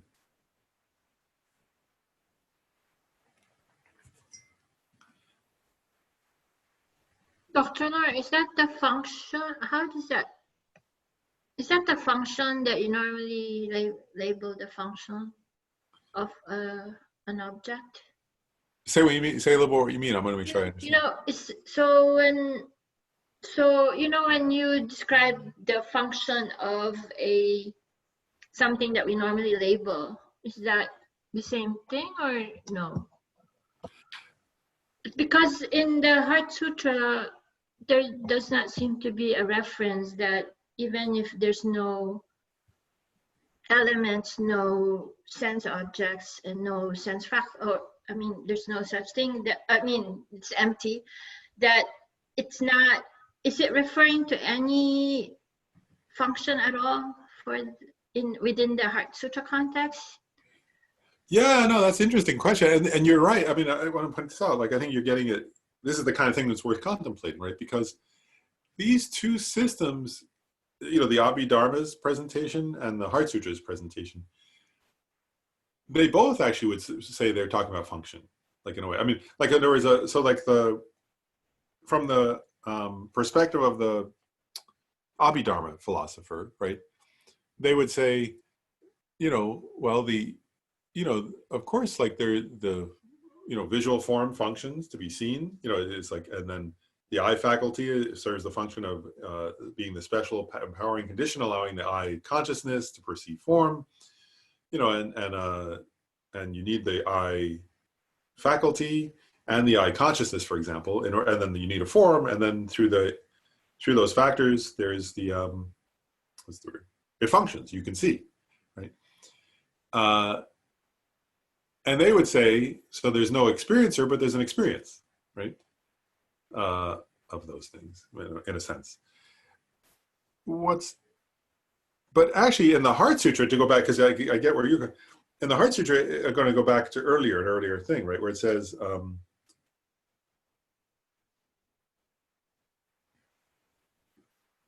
form is empty, emptiness is form. Emptiness is not other than form. Form also is not other than emptiness. In the same way, feeling, discrimination, compositional factors, and conscious are empty. So what their presentation would be is different. But it also gets at function in that sense, right?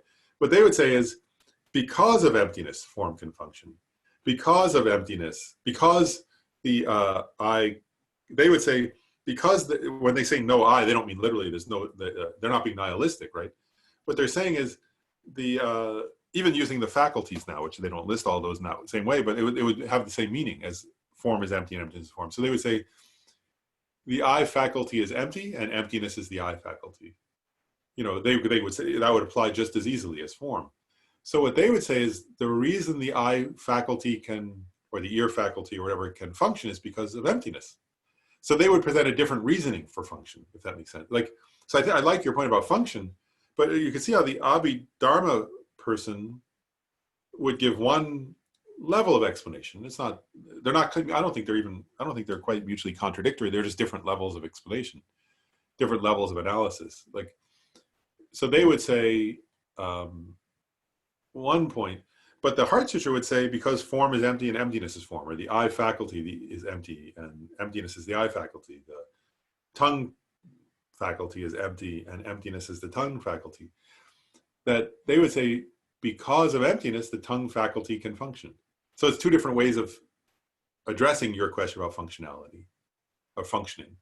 And they have different views on that, really. The Madhyamaka philosopher and the Abhidharma philosopher have different views on how things function. They both agree that things function. And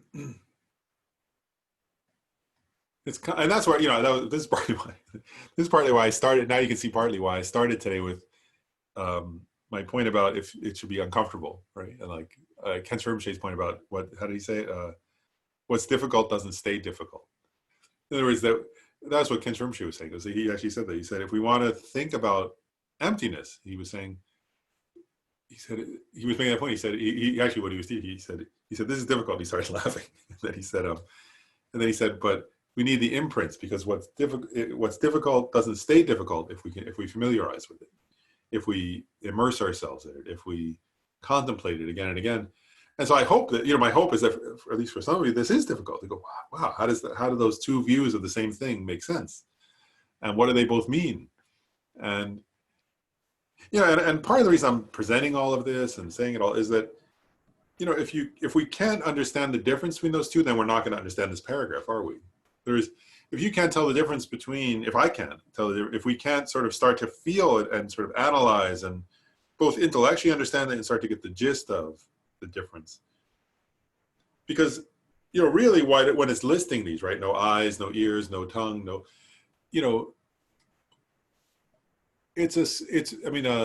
the Buddha is teaching people who and Avalokiteshvara rather in this context is teaching people who would already be familiar. The assumption is you would know what those are, right? Otherwise it's not meaningful. To say, there's no eye faculty, no ear faculty, there's no 12 links of dependent origination. He's not being nihilistic, right? He already said form is empty, emptiness is form. Emptiness is not other than form, right?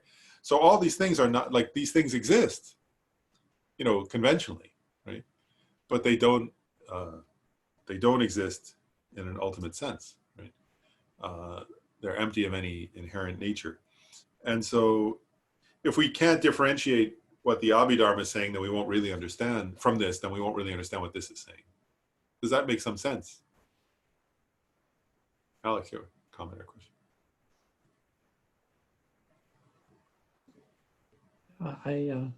To me, I think of, makes me think of maybe there's like kind of subtle levels of conceptualization or subtle levels of striving, which are kind of to say that, for example, emptiness is form and form is emptiness. Maybe the purpose is to address those subtle levels of striving by sort of turning it all upside down, so that the understanding would bring the mind to a kind of understanding where you just stop striving and you just have the experience of, kind of a direct perception without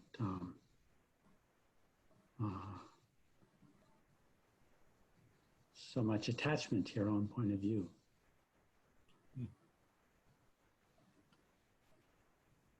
That's interesting.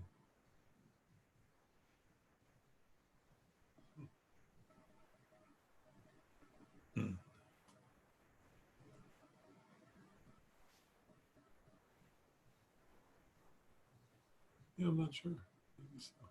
I'm not, yeah, it's an interesting comment. I guess, is there a question? I'm not sure. I was sort of hesitant. I'm not sure.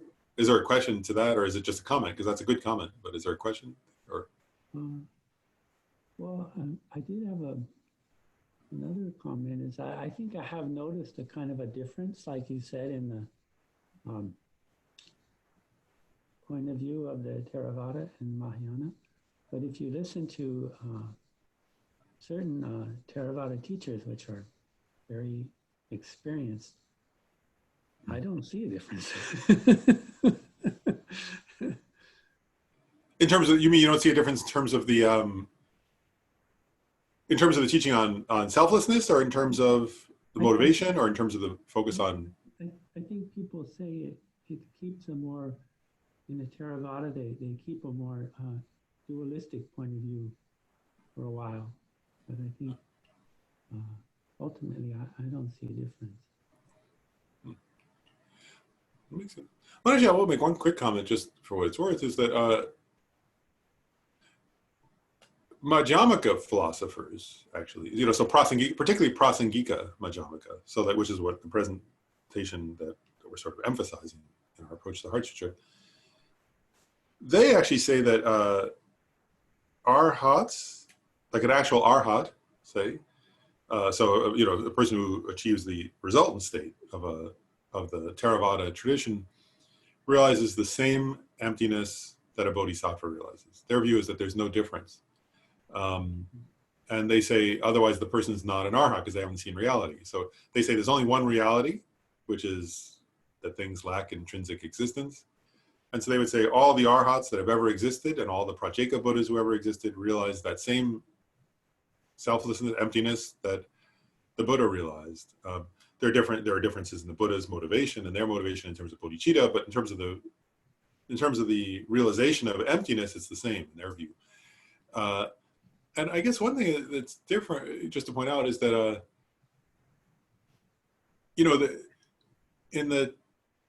sometimes in like the teaching on tenet systems, there are certain like philosophical tenet systems which they say like, oh, this is associated with some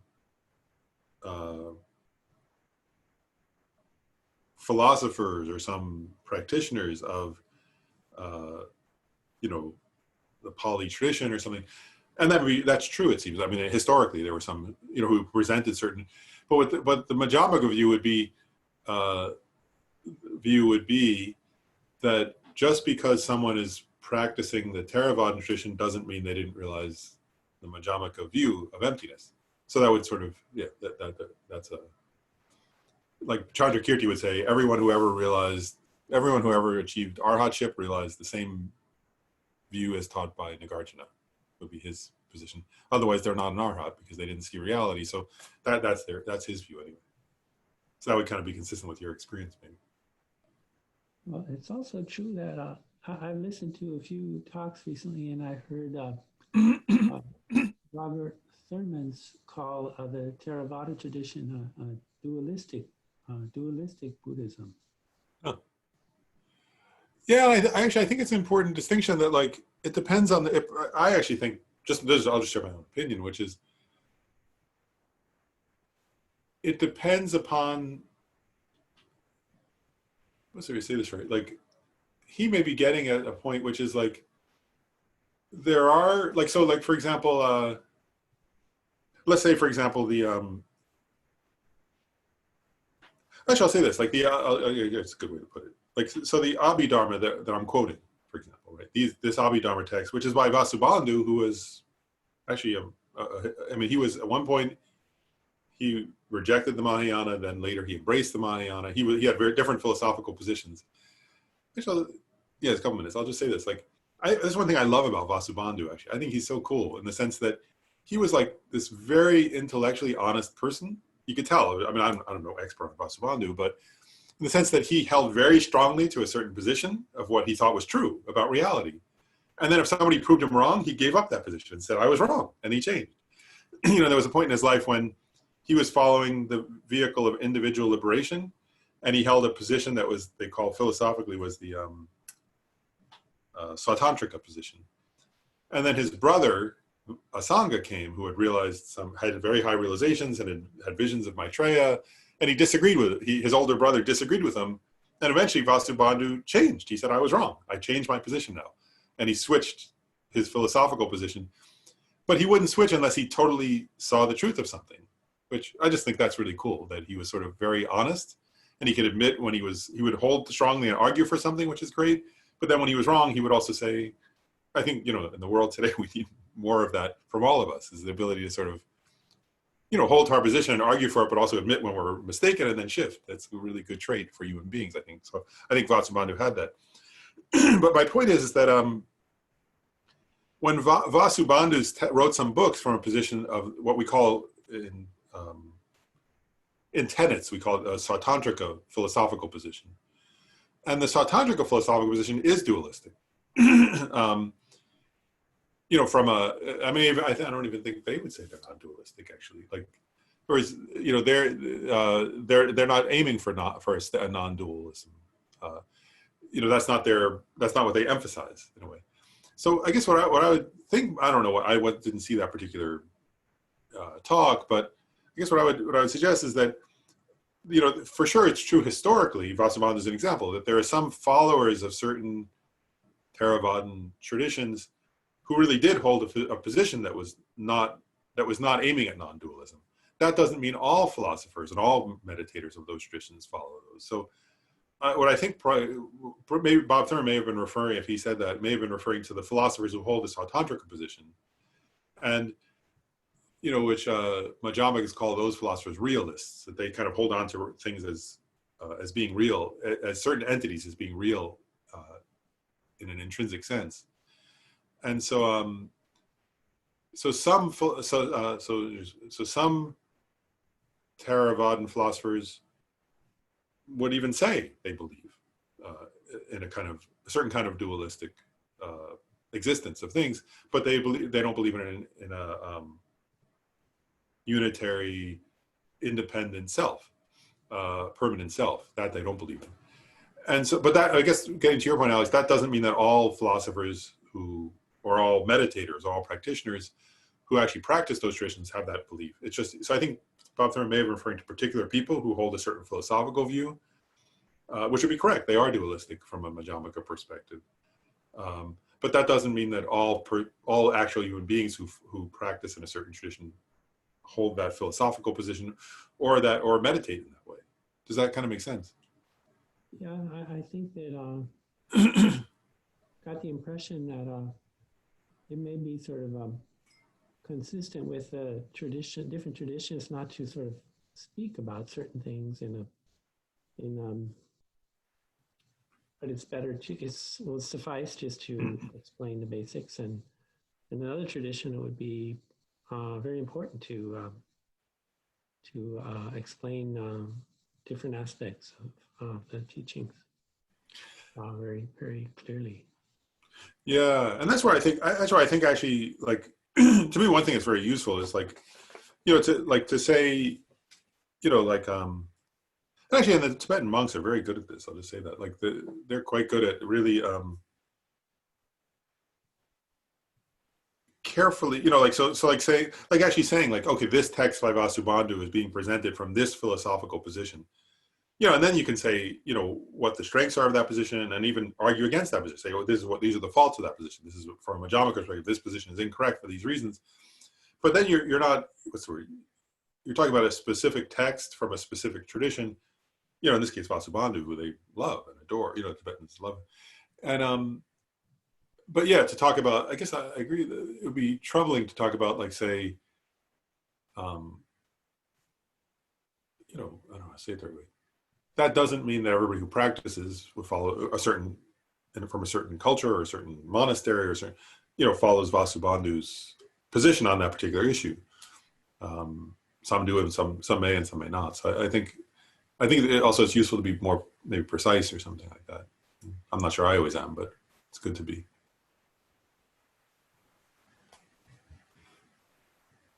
Actually, I'll just share one more thing, just a personal reflection, then we should stop. I know we went over, but one day I was talking to some of you know him, Geshe Darge. He's a friend.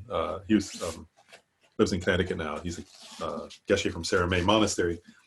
I just thought it was very sweet. He was telling me that he's a geshe. He studied for many years at Sarah Monastery, and he was saying that at the monastery they study years. They study both.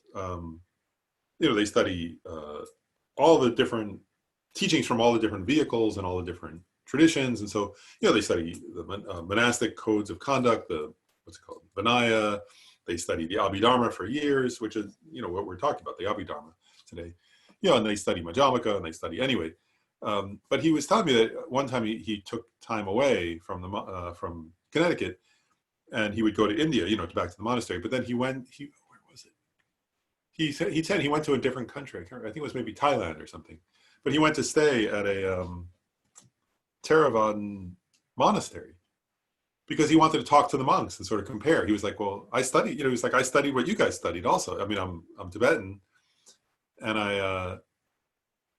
somebody else can answer. I don't know the answer to that one, but he was saying, of course, that he wasn't going to discuss the Mahayana doctrines that he had studied at the monastery because they didn't study those. But he wanted to go and talk about Abhidharma and Vinaya and sort of ask what their studies were like and what they thought about this point and that point.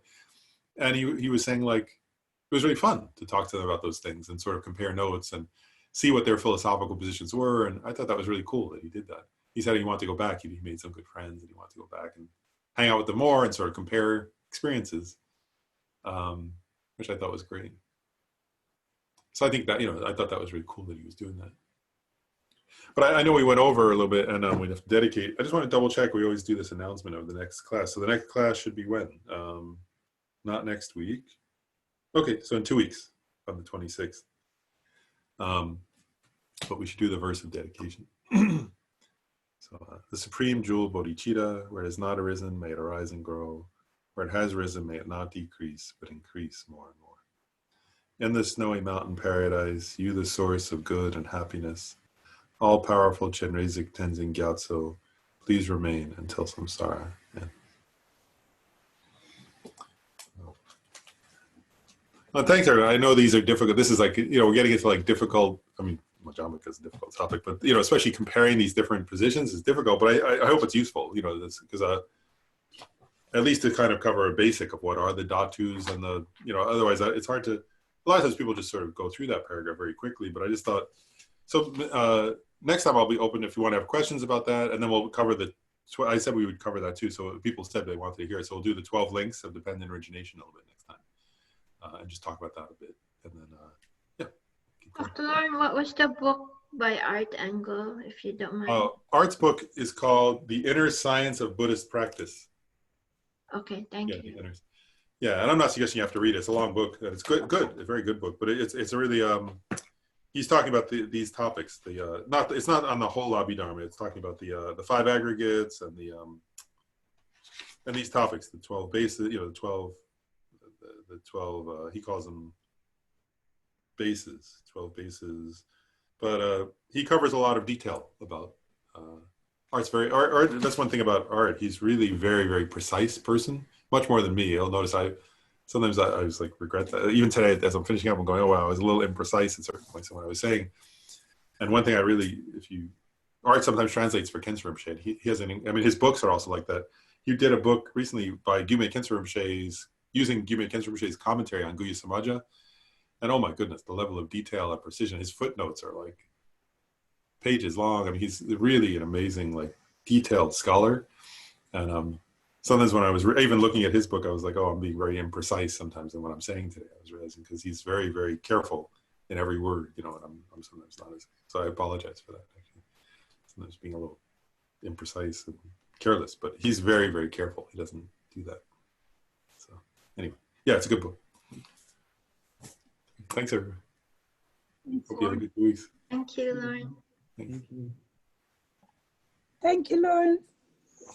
Thanks, Will. Good to see you.